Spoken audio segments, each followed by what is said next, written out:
امام حسن هم باید از او یاد بگیریم.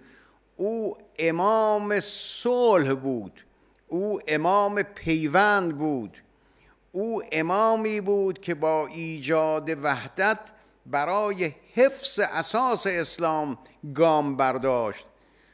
وقتی برخی از اصحاب امام حسن آمدن با زبان معترضانه که چرا قبول کردی، چرا صلح کردی، چرا در برابر طرف شما پیمان رو امضا کردی، حضرت فرمود انی رأیت هوا معظم الناس علی الصلح.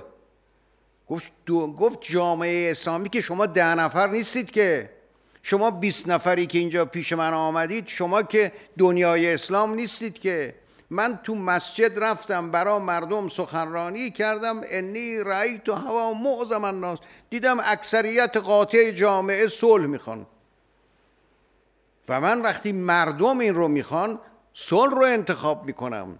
این راه امام مجتباست. امام مجتبی به ما میآموزد مرد جنگ باشیم به روز جنگ، مرد صلح باشیم به روز صلح. اگر در روز صلح جنگیدیم، اگر در روز جنگ صلح کردیم، هر دو خطاست، هر دو اشتباهه. به موقع باید بایستیم و بجنگیم، به موقع باید صلح کنیم.